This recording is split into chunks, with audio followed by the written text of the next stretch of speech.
The Galactic Academy of Relations was the most famous school in the entire galaxy. It stood on a massive space station that floated between 3 different star systems. Students came from hundreds of different planets to study here. They learned how to work together, how to understand each other, and how to build a peaceful future for all species. The Academy had seen many strange and wonderful creatures walk through its doors. There were the tall beings with skin like silver glass that you could almost see through. There were the fish-like people who wore special suits filled with water so they could breathe. There were the creatures made of light and gas who floated through the air like living clouds. Each species was different. Each species was special, and each species believed they were better than the others. But in all the years the Academy had existed, they had never seen a human before. Her name was Hana. She was 17 years old by Earth counting. She was not very tall, not very short. She had black hair that she kept tied back in a simple ponytail. She had dark brown eyes that watched everything carefully. She walked with quiet steps and spoke with a soft voice. To look at her, you would think she was the most ordinary creature in the universe. But Hana was not ordinary at all. She came from Earth. Earth was classified as a Category 9 by the Galactic Council. This was the highest danger rating any planet could receive. The Council had studied Earth and found it to be one of the most terrifying places in the known universe. The gravity was crushing. The temperatures could swing from burning hot to freezing cold. The planet was covered with violent storms, earthquakes, and volcanic eruptions. The oceans were filled with monsters. The land was crawling with predators. And worst of all, the very air was thick with tiny, invisible creatures that humans called germs and bacteria. These microscopic killers would destroy most galactic species in hours. Yet humans lived there. They did not just survive, they thrived. They built cities. They created art and music. They laughed and loved and dreamed. They did all of this on a planet that would kill almost any other intelligent species. This is why most galactic citizens were afraid of humans. They did not understand how any creature could survive such a place. They whispered that humans must be monsters wearing friendly faces. They called them and avoided them whenever possible. Hana knew all of this when she applied to the Academy. She knew she would not be welcome. She knew she would face fear and hatred. But she also knew that someone had to be first. Someone had to show the galaxy that humans could be trusted. Someone had to build a bridge between Earth and the stars. She had decided that someone would be her. Her first day at the Academy was difficult. When she walked into her first class, all conversation stopped. Every eye turned to look at her. Some students pressed themselves against the walls, trying to get as far away from her as possible. Others stared with open disgust, like she was something unpleasant they had found on the bottom of their shoes. Hana found an empty seat at the back of the room. She sat down, took out her datapad, and prepared to take notes. She did not react to the stares. She did not respond to the whispers. She simply focused on the lesson and pretended everything was normal. The professor, a four-armed named, seemed nervous throughout the entire class. He kept glancing at Hana like he expected her to attack at any moment. When the class ended, he practically ran out of the room. Hana packed her things slowly and carefully. She was the last one to leave. The hallways were crowded with students moving between classes. As Hana walked, the crowd parted around her like water flowing around a stone. No one wanted to get too close. No one wanted to touch her. She heard their whispers as she passed. "Is that the human? I heard they eat other animals. They actually put dead flesh in their mouths. They breathe unfiltered air. No masks, no filters, nothing. I heard their blood is red, like rust, like old metal. Do not look at it, it might attack." Hana kept walking, her face showed nothing. Her eyes stayed forward, her steps never slowed. She found the cafeteria and got her food. The serving machines had been programmed to provide human-safe meals, but the result was a gray paste that tasted like nothing at all. Hana ate it without complaint. Food was fuel, nothing more. She sat alone at a table in the corner. The tables around her stayed empty. Students would rather stand than sit near the. This was when she first noticed the group watching her. There were 5 of them all. Their silver skin marked them as members of the wealthy elite. Their expensive clothes and jewelry showed their high status. They sat at the best table in the cafeteria, right in the center where everyone could see them. Their leader was a boy named. He was tall and handsome by standards. His silver skin was perfectly smooth. His eyes were pale blue, almost white. He smiled a lot, but it was not a kind smile. It was the smile of someone who enjoyed hurting others. Was looking at Hana like she was an insect that had crawled into his food. "Look at it," he said to his friends. His voice was loud enough for Hana to hear. "Sitting there like it belongs here, like it is one of us." His friends laughed. A girl named Bin, whose gills fluttered when she was amused, leaned closer to him. "I heard humans can survive injuries that would kill us 3 times over," she said. "They break their bones and the bones just grow back together, like some kind of monster." "Disgusting," agreed. "They should have stayed on their death planet where they belong." Hana continued eating her gray paste. She did not look at them. She did not react to their words, but she heard everything. She remembered everything. On Earth, Hana had learned many lessons about survival. She had learned that the loudest predators were rarely the most dangerous. She had learned that patience was more valuable than strength. She had learned that the wise hunter does not chase its prey. It waits, it watches, it learns. And when the time is right, it strikes. Hana finished her meal, cleaned her tray, and left the cafeteria. She had a long journey ahead of her. She had much to learn. She had bridges to build. But she also had a list, and on that list she had just written the first name. She would remember 2 weeks passed at the Galactic Academy. Hana settled into a routine. She woke up early every morning. She exercised in her small room, doing the stretches and movements that kept her human body strong in the lower gravity of the station. She ate her gray paste breakfast. She went to her classes. She studied. She slept. And every day she faced the same cold stares and cruel whispers. The other students had not grown used to her. If anything, their discomfort had grown worse. They had expected the human to be loud and aggressive. They had expected her to fight back against their insults. They had expected her to prove that she was the dangerous monster they believed her to be. Instead, Hana was quiet. She was polite. She was helpful. When a young student dropped his books, Hana picked them up and handed them back with a small bow. When a professor asked a difficult question that no one could answer, Hana raised her hand and gave a thoughtful response. When other students bumped into her in the hallway, she apologized even though it was not her fault. This confused them. This scared them even more. A monster they could understand. A monster they could hate. But a quiet, kind, patient creature. That did not fit their expectations at all. Was especially frustrated. He had expected the human to provide entertainment. He had expected her to react to his insults, to give him a reason to escalate, to prove that humans were the violent savages everyone believed them to be. Instead, she ignored him completely. She acted like he did not exist. No one had ever ignored before. His family was one of the wealthiest on his home planet. His father was a powerful politician. His mother was a famous scientist. Had grown up being told that he was special, that he was important, that everyone should pay attention to him. The idea that some primitive could simply pretend he was not there made his silver blood boil. He decided to force a reaction. It happened during Professor's interstellar ethics class. This was a required course for all students. They learned about the rules and agreements that kept the galaxy at peace. They discussed difficult questions about right and wrong, about justice and fairness, about how different species could live together without destroying each other. Hana liked this class. The questions interested her. She often had thoughts she wanted to share, but she had learned to keep quiet.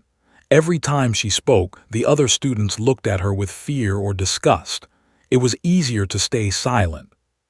Today, however, Professor was discussing the principle of non-intervention. This was the idea that advanced species should not interfere with less developed civilizations. Na found this topic fascinating. On Earth, humans had debated similar questions for centuries. She raised her hand. Professor saw her and hesitated. His 4 eyes blinked nervously. But he was a teacher, and teachers were supposed to encourage participation. "Yes, Hana," he said carefully. Before Hana could speak, his voice cut through the air. "Professor, should we really be allowing primitives to participate in advanced discussions?" The classroom went silent. Every head turned to look at. He was smiling his cruel smile, enjoying the attention. "I mean no disrespect, Professor," continued, his voice dripping with false politeness. "But their species still engages in physical combat as recreation. They call it sports. They hurt each other for fun. Can such a species really understand the complexities of galactic ethics?" A few nervous laughs came from his friends. Ben's gills fluttered with amusement. Hana slowly lowered her hand. Her face showed nothing. Professor shifted uncomfortably. "That is not appropriate. All students have equal rights in this classroom." "Of course," Professor said. He stood up and walked toward Hana's desk.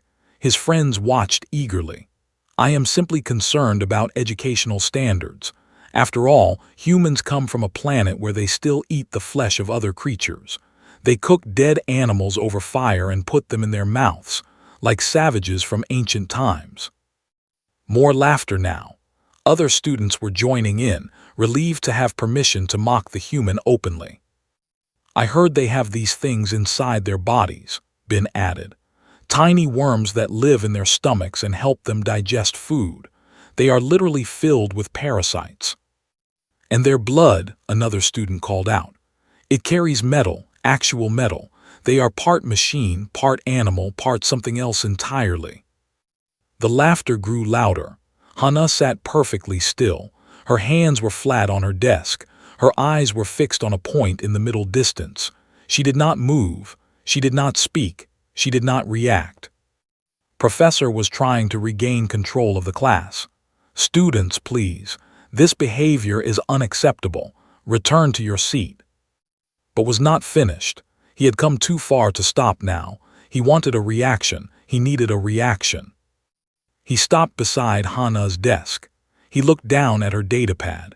It was a simple device, not expensive but clearly important to her.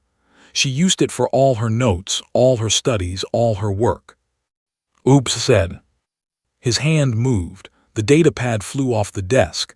It hit the hard floor with a loud crack. The screen shattered, sparks flickered and died. The classroom went completely silent. Hana looked at her broken datapad. Then she looked up at.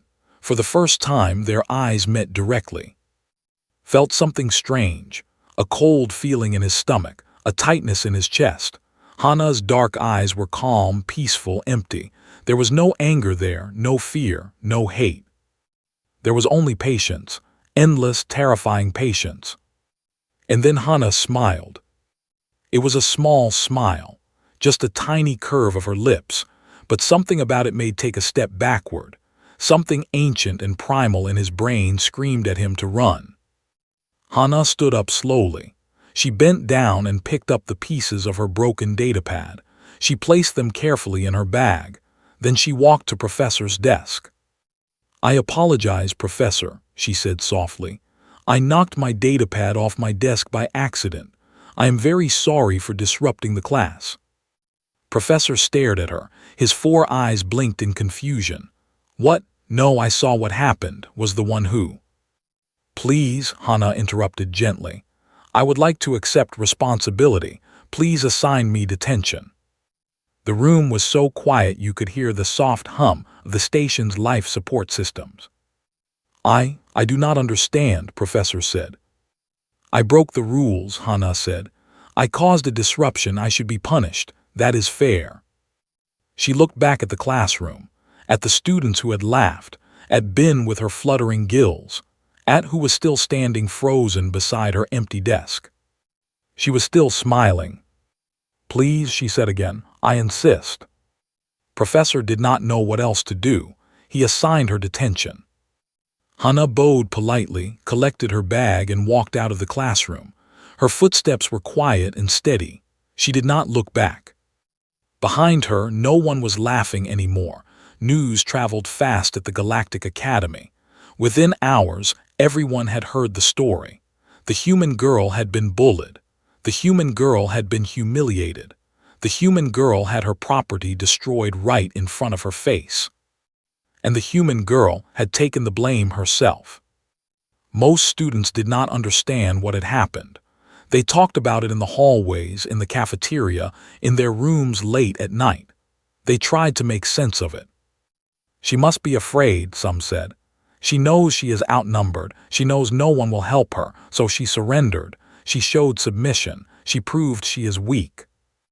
"Maybe humans are not so dangerous after all," others agreed. "Maybe all those stories about were exaggerated. Look at her. She cannot even stand up for herself. She is pathetic." And his friends were the loudest of all. The fear that had felt in the classroom was gone now, replaced by confidence. The human had backed down. She had admitted defeat. This meant he had won. "Did you see her face?" he bragged to anyone who would listen. "She was terrified. She knew that if she fought back, we would destroy her, so she ran away like a scared little animal." Ben laughed and pressed closer to him. "You showed her who is in charge. She will never forget it." "Of course she will not," agreed. "Primitives like her need to learn their place." Their jokes became louder. Their insults became. They would make comments when Hannah walked past. They would laugh and point. They would knock things out of her hands and then pretend it was an accident, mimicking what she had done in the classroom. Hannah never responded. She picked up whatever they knocked down. She cleaned up whatever mess they made. She continued to attend her classes, do her work, and sit alone in the cafeteria eating her gray paste. But not everyone saw weakness in her silence. The older students, especially those who had studied xenobiology, watched the situation with growing unease. They had taken classes about. They had learned about the creatures that evolved on such planets. They understood things that and his friends did not. On normal planets, predators were loud. They roared and growled and made themselves look big and scary. They wanted to frighten their prey. They wanted to win fights before the fighting even started. But on where everything was trying to kill everything else, a different kind of predator evolved. These creatures did not waste energy on displays. They did not roar or growl. They simply watched. They learned. They waited. And when they finally moved, it was already too late. A senior student named One was particularly worried. He was a professor with 4 arms and 3 hearts. He had spent 2 years studying human behavior for his advanced degree. He knew things about humans that most people did not. He knew that humans were persistence hunters. On their home planet, they had chased prey across vast distances. They did not need to be faster or stronger. They simply never stopped. They followed their target for hours, for days, until it collapsed from exhaustion. Then they moved in for the kill. He knew that humans had long memories. Their brains were designed to remember threats, remember faces, remember wrongs done to them. Some humans held grudges for their entire lives. Some grudges were passed down through generations. He knew that humans were patient, so patient that it scared him. One evening, One found Hannah in the library. She was sitting alone, as always, reading from a new datapad. She had bought a replacement with her own credits. She had not complained. She had not asked for help. She had simply solved the problem herself. One approached her table. His 4 arms fidgeted nervously. "May I sit?" he asked. Hannah looked up. Her dark eyes studied him for a moment. Then she nodded. One sat across from her. He did not know how to start the conversation. He had practiced what he wanted to say, but now the words felt wrong. "I wanted to ask you something," he finally said, "about what happened in class. Why did you do that? Why did you take the blame? Hana closed her datapad. She folded her hands on the table. Her face was calm and still. What do you think I should have done? She asked. You could have reported him. There are rules against what he did. He destroyed your property. He harassed you in front of the whole class. Professor saw everything. You had witnesses. Hana nodded slowly. Yes, I could have done that. Then why did you not? Hana was quiet for a long moment. When she spoke, her voice was soft. On my world, she said, we have many sayings, old wisdom passed down from our ancestors. One of them is this: the nail that sticks up gets hammered down. One frowned. His translator struggled with the meaning. I do not understand. It means that those who stand out, those who draw attention to themselves, often suffer for it. If I had reported, I would have become the center of attention. Everyone would have watched me. Everyone would have judged me. I would have been the human who could not handle a little teasing, the primitive who ran to authority instead of solving her own problems. But what he did was wrong, one protested. Yes, Hana agreed. It was wrong, but sometimes justice does not come from authority. Sometimes it comes from patience. She leaned forward slightly. Her eyes caught the light of the library's reading lamps. We have another saying on Earth, she said. Revenge is a dish best served cold. One felt a chill run through all three of his hearts. What does that mean? Hana smiled. It was the same small smile she had shown in the classroom, the same smile that had made him step backward in fear. It means that revenge is more satisfying when it is not rushed, when you take your time, when you plan carefully, when your enemy has forgotten all about you and then suddenly remembers when it is far too late. One stared at her. In that moment, he did not see a quiet, polite student. He did not see a victim who had surrendered. He saw something else entirely. He saw a predator. What are you going to do? He whispered. Hana picked up her datapad and opened it again. She returned her attention to her reading. I am going to study, she said calmly. I am going to learn. I am going to make friends and help others and do my very best at this academy. She turned a page. And I am going to remember. One stood up quickly. His legs felt weak. His 4 hands were trembling.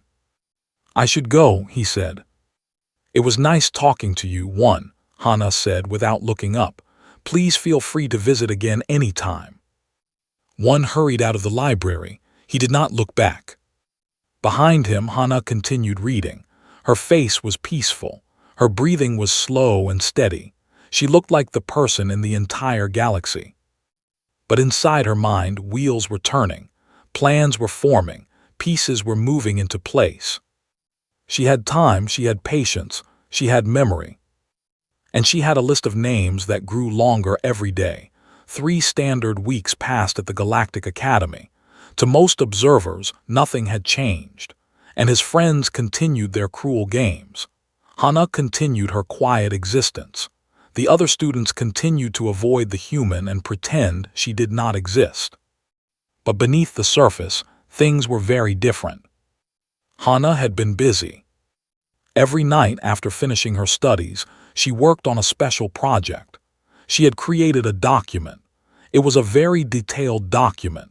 It contained names, dates, and descriptions of every single incident of harassment she had experienced since arriving at the academy. The first entry was from her first day.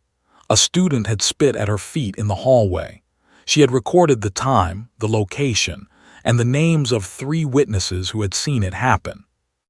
The second entry was from her first meal in the cafeteria, and his friends had mocked her loudly enough for the entire room to hear.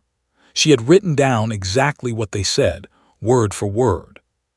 The entries continued, day after day, incident after incident, small cruelties and large ones, whispered insults and shouted slurs, destroyed property and deliberate sabotage. Hana had recorded everything. But that was not all she had done. During her second week at the academy, Hana had made a polite request to the administration office. She had asked for access to the security footage from her classrooms. Her reason was simple and reasonable. She wanted to review the recordings to help her study. She wanted to watch the lectures again so she could take better notes. She wanted to improve her own behavior and become a better student. The administrator, a tired who processed hundreds of requests every day, had approved it without thinking twice. It was not an unusual request. Many students asked for similar access. Hana had watched the recordings carefully.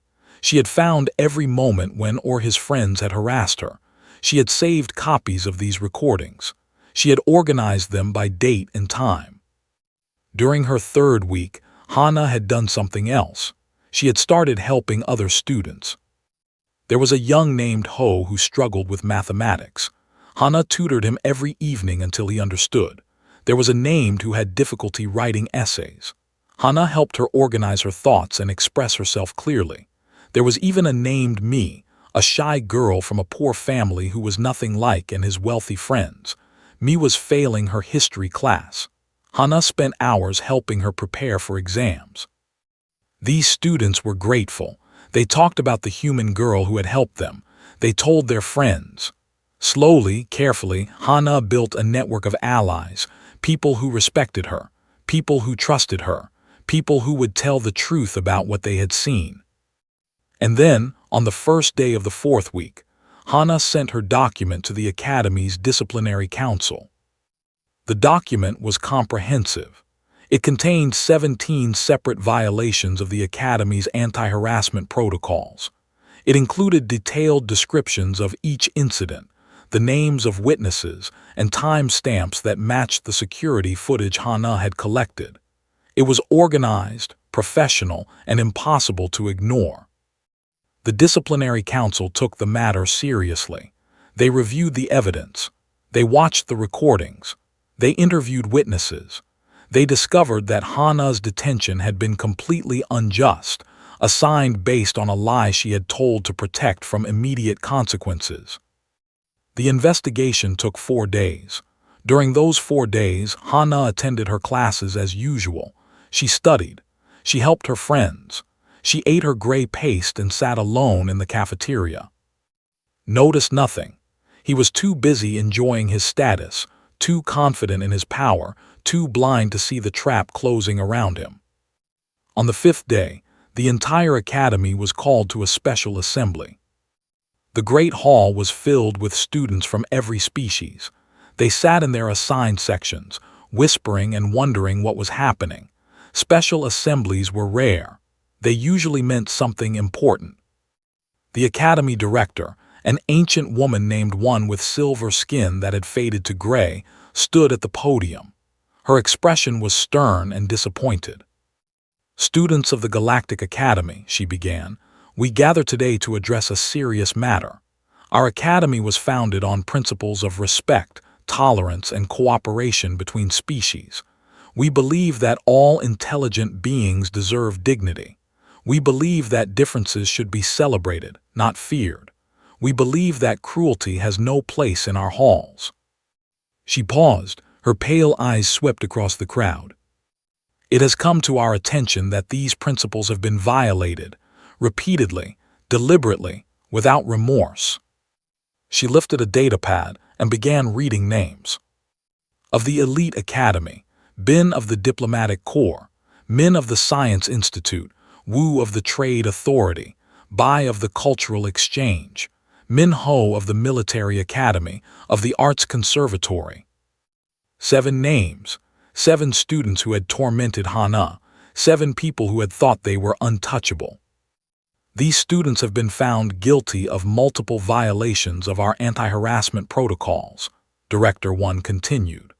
They have engaged in xenophobic behavior, destruction of property, and coordinated bullying against a fellow student.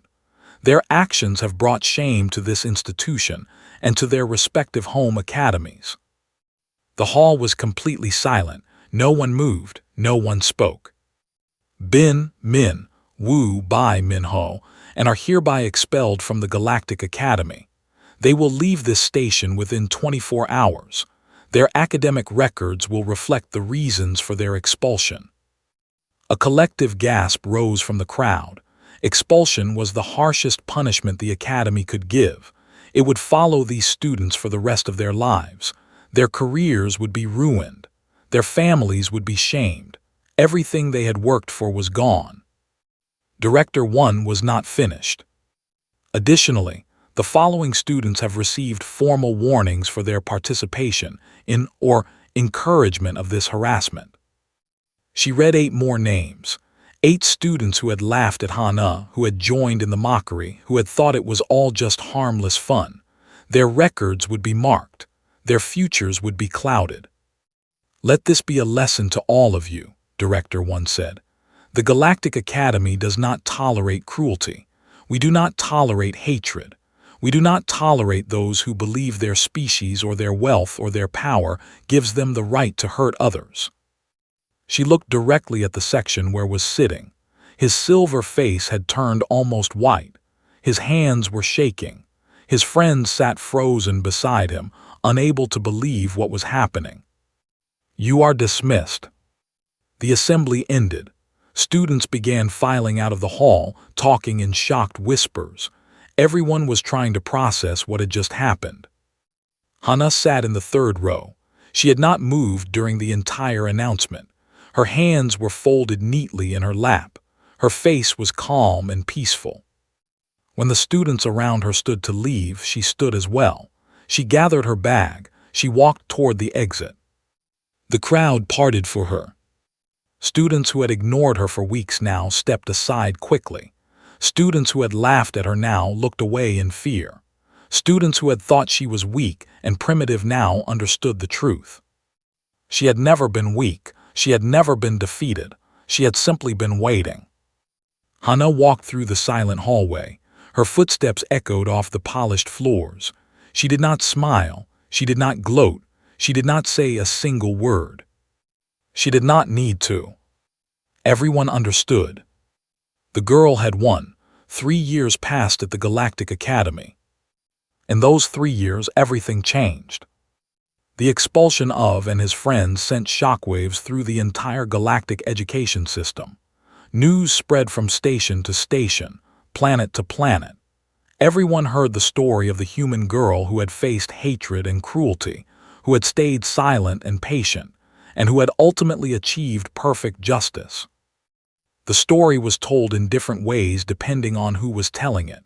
Some said Hana was a calculating genius who had planned everything from the beginning. Others said she was simply a victim who got lucky. A few, those who understood humans better than most, said she was something far more complex. She was a survivor. She was exactly what her planet had made her. At the academy itself, the changes were immediate and lasting. The administration implemented new policies against harassment. They created better systems for reporting problems. They trained their staff to recognize the signs of bullying and to take action before things got out of control. They made it clear that xenophobia would not be tolerated, no matter who the target was or who the attacker was. The students changed too. Those who had once feared and hated humans began to study them instead. They took xenobiology classes about Earth and its creatures.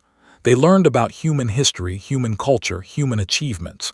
They discovered that humans had faced challenges that would have destroyed most species: ice ages, plagues, wars, famines, natural disasters, and through it all humans had survived. They had adapted. They had grown stronger. This knowledge did not make humans less frightening. If anything, it made them more impressive. These were creatures who had been tested again and again by the universe itself, and they had refused to give up.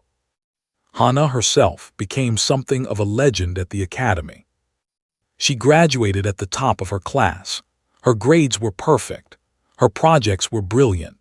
Her understanding of relations was deeper and more nuanced than students twice her age. Professors who had once been afraid of her now competed to have her in their classes. But Hana had not changed. She was still quiet. She was still patient. She was still kind to everyone she met. She helped other students without asking for anything in return. She made friends with creatures from dozens of different species. She built bridges between cultures that had been enemies for generations. When graduation day came, Hana received 12 job offers from different galactic organizations. Governments wanted her as an advisor.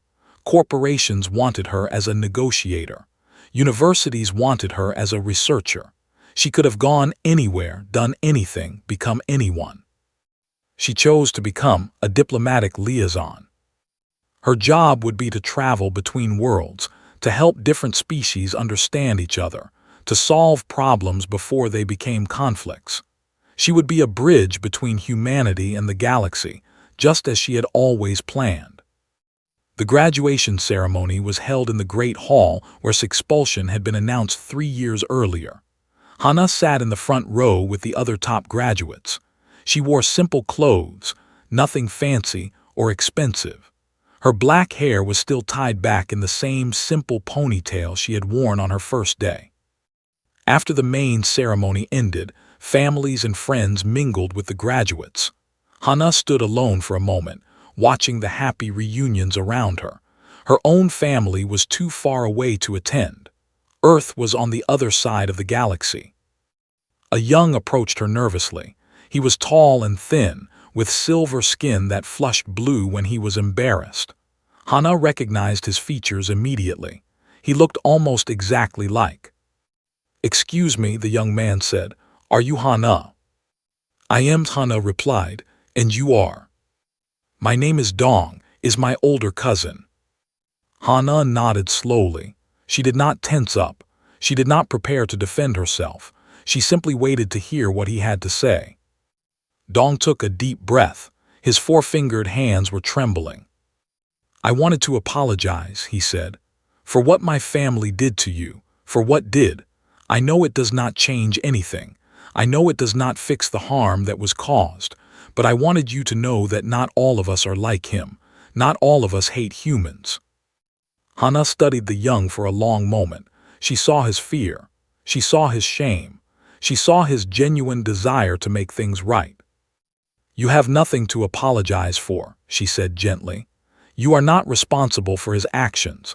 We do not choose our families. We only choose what kind of person we want to be." Dong's flush deepened. "But are you not angry, after everything he did, after everything you went through?" Hana considered the question carefully. She thought about her first weeks at the academy. She thought about the insults and the cruelty. She thought about her broken datapad lying on the classroom floor. She thought about all the pain she had experienced. Then she thought about what had come after, the friends she had made, the people she had helped, the changes she had inspired, the future she had built. "There is an old human proverb," she said, "living well is the best revenge." Dong frowned, not understanding. Hana smiled. It was a warm smile, genuine and kind, nothing like the cold smile she had shown 3 years ago. "It means that the best way to defeat those who hate you is to be happy, to succeed, to live a good life despite everything they tried to do to you." She gestured around the great hall, at the celebrating graduates, at the proud families, at the bright future waiting for all of them. "I have a good life. I have meaningful work. I have friends who treat me with respect. I helped change this academy for the better." She paused. "And your cousin is working as a sanitation coordinator on a mining station in the Outer Rim. His career is over. His reputation is destroyed. He will spend the rest of his life cleaning waste recyclers and regretting his choices." Dong's eyes went wide. "I am not angry," Hana continued. "I do not hate him. I do not think about him at all anymore. He is not worth my thoughts or my emotions." She placed a gentle hand on Dong's shoulder. "And neither should he be worth yours. You are your own person. Go live your own life. Be kind, be brave, be better." Dong looked at her for a long moment. Then he bowed deeply, in the traditional sign of respect. "Thank you," he whispered. "I will try." Hana returned the bow. Then she turned and walked away, toward the doors of the great hall, toward the shuttle that would take her to her new life among the stars. As she walked, students and professors stepped aside to let her pass. Some nodded in respect, some bowed, some simply watched in silence. Hana had taught them all a lesson they would never forget. She had shown them that strength was not always loud, that power was not always obvious, that the quietest person in the room could also be the most dangerous. She had shown them that humans were not monsters to be feared. They were survivors to be respected. They were allies to be valued. They were friends to be trusted. And she had shown them one more thing, one final lesson that would echo through the academy for generations to come. Never mistake silence for surrender. Never mistake patience for weakness. Never mistake kindness for inability. And never, ever underestimate a girl. Hana stepped through the doors and into the light of 1,000 distant stars. Her journey was just beginning. Her story was far from over. But that is a tale for another time. For now, it is enough to know that she walked forward with her head held high, ready to face whatever the universe had in store for her. She was human. She was Hana. And she was afraid of nothing.